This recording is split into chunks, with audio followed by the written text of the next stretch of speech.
War is about to end. General Grant of the North met with General Lee of the South on Palm Sunday. Grant was granting general's concessions for the Southern's most powerful army surrender. While most of Grant's men were cheering for their victory, Grant says, "The war is over. The rebels are our countrymen again." 5 days after Lee's surrender, Lincoln was shot at Forbes Theater by John Wilkes Booth and died of his injury the next morning. The South understood at a later time this was a casualty of war, since Lincoln was going to be kind and moderate with the reconstruction of the South. Now the question for all African Americans were, what did freedom mean? Union armies had to march into many Confederate states to free many slaves and then found themselves re-enslaved by angry Southern whites. A North Carolina slave estimated that he celebrated freedom about 12 times. 12 times! Some slaves were actually afraid to leave their masters and became a freedman since their bond to their master was great. Immediately after the Civil War, many slaves sought to give meaning to freedom by reuniting families separated under slavery, establishing their own churches and schools, and demanding equal civil and political rights. Most Southern whites reacted to defeat and emancipation with dismay. Many families had suffered the loss of loved ones and destruction of property. This comes into effect later in the time period with the creation of the Ku Klux Klan. The church was one of the most important accomplishments for Southern blacks. A place of worship, the church also housed schools, social events, political gatherings, and sponsored benevolent and fraternal societies. Black ministers also came to play a major role in Reconstruction politics. Education, denied them under slavery, was essential to the African American understanding of freedom. Young and old, the freed people flocked to their schools established after the Civil War.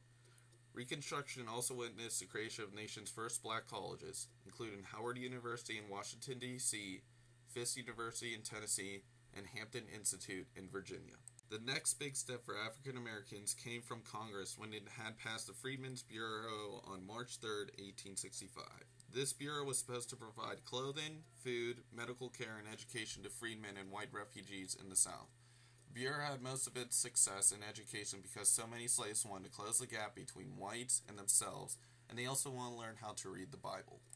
President Andrew Johnson wanted to carry over Lincoln's plan of Reconstruction. On May 29, 1865, President Johnson recognized many of Lincoln's 10% plan and made a few of his own. This made so many enemies that will affect his political life. One of the most harmful events for the president was the Black Codes. Black Codes were designed to restrict free blacks' activity and ensure their availability as a labor force now that slavery had been abolished. To counteract these codes, Johnson proposed the 14th Amendment in 1866 and the 15th Amendment in 1869. The 14th was passed and ratified by July 9, 1868, and the 15th Amendment was passed and ratified on February 3, 1870. Blacks began to organize politically, and their main vehicle was the Union League. Black men began to hold political offices, as men like Hiram Revels and Blanche K. Bruce served in Congress. Southern whites hated seeing their former slaves now ranking above them, and they also hated scallywags, Southerners who were accused of plundering Southern treasuries and selling out their Southerners, and carpetbaggers, Northerners accused of parasitically milking power and profit in now desolate South. The presidential election of 1876 began with the Republicans nominating Rutherford B. Hayes, dubbed the Great Unknown because no one knew much about him, while the Democrats ran with Samuel Tilden. The election was very close, with Tilden getting 184 votes out of 185 needed in the Electoral College. But votes in the 4 states, Louisiana, South Carolina, Florida, and part of Oregon, were unsure and disputed. The Electoral Count Act, passed in 1877, set up the Electoral Commission that consisted of 50 men selected from the Senate, the House, and the Supreme Court, which would count the votes. In February of 1877, the Senate and the House met to settle the dispute. Eventually, Hayes became president as part of the rest of the Compromise of 1877.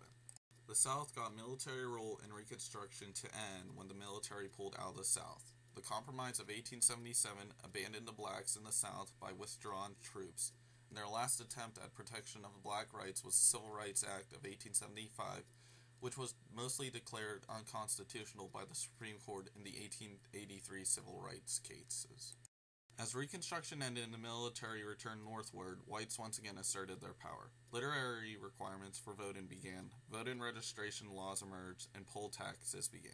These were all targeted at black voters. In 1896, the Supreme Court ruled in a case of Plessy v. Ferguson that separate but equal facilities were constitutional. Thus, Jim Crow law segregation was legalized. The African American Civil Rights Movement did not begin again until 1954 with Brown v. Board of Education. Here's a short clip of what occurred during Brown v. Board of Education. By the early 50s, segregation was frayed by the war and torn in spots where the court had acted. The white primary was outlawed. Housing covenants outlawed. Some graduate and law schools were forced to admit blacks. But the court was aware that the big fight was still to come. The schools, K through 12, white children and black in the same classroom. Southerners assumed that if grade school kids were in a desegregated setting, they'd get to know each other and they'd get to date each other and then they'd marry each other. And that was the strongest taboo that the South held. Led by Thurgood Marshall and other young lawyers like Robert Carter, the NAACP Legal Defense Fund was running or aiding cases all over the country. The court picked 5 and consolidated them into one set of arguments, forever known as Brown v. Board of Education of Topeka, Kansas. As oral arguments approached, people camped outside the building to assure themselves a seat in the courtroom. NAACP lawyers Marshall and Carter were up against a formidable adversary, John W. Davis, a former presidential candidate making the last of his 140 appearances at the Supreme Court. But his arguments had a familiar ring. Separate wasn't necessarily unequal. Blacks should be happy with the way things were. Didn't states have the right to educate their children as they saw fit? When the 3 days of arguments were over, Davis was heard to remark, "I think we've got it won, 5-4, or maybe 6-3. The justices scheduled another hearing on the case. But before that could happen, Chief Justice Vincent died of a heart attack. President Eisenhower chose to nominate Earl Warren, formerly the governor of California.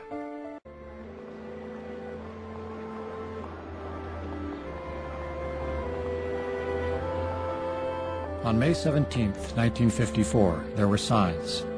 Some of the justices' wives showed up. Some clerks were tipped off. Then reporters rushed the courtroom. Warren starts off in a bland manner, and you can't tell for a while as he's delivering the opinion what the outcome is going to be. And then he comes to the key line and he says, "And we unanimously hold that separate but equal has no place in the Constitution." And it was just electric in the courtroom when he said unanimous. We conclude that in the field of public education, the doctrine of separate but equal has no place. Separate educational facilities are inherently unequal. Therefore, we unanimously hold that the plaintiffs are deprived of the equal protection of the laws guaranteed by the 14th Amendment. Plessy v. Ferguson in education is no more, and in practice, Plessy v. Ferguson itself is no more. The era of Jim Crow, constitutionally speaking, is over. This was precisely what we urged them, almost in that language.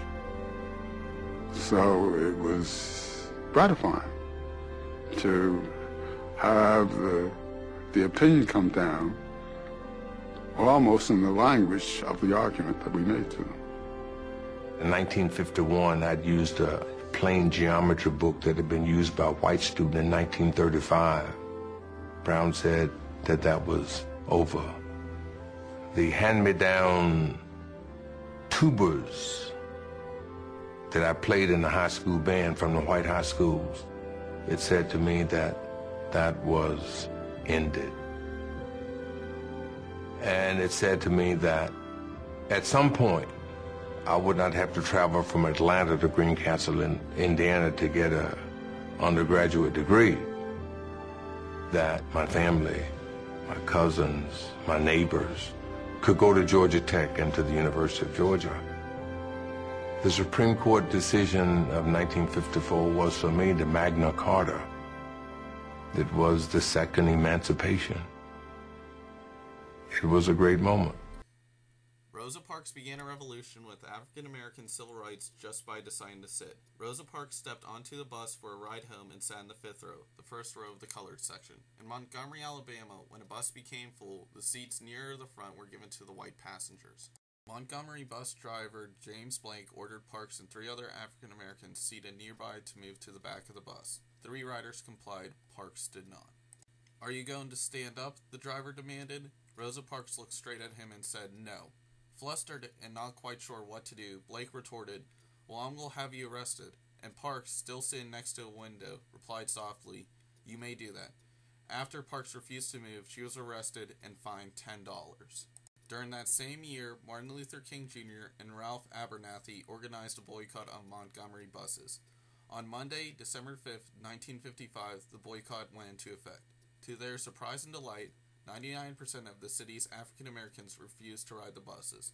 The bus company suffered thousands of dollars in lost revenue. Finally, on November 23, 1956, the Supreme Court ruled in favor of African Americans. Segregated busing was declared unconstitutional. City officials reluctantly agreed to comply with the court ruling.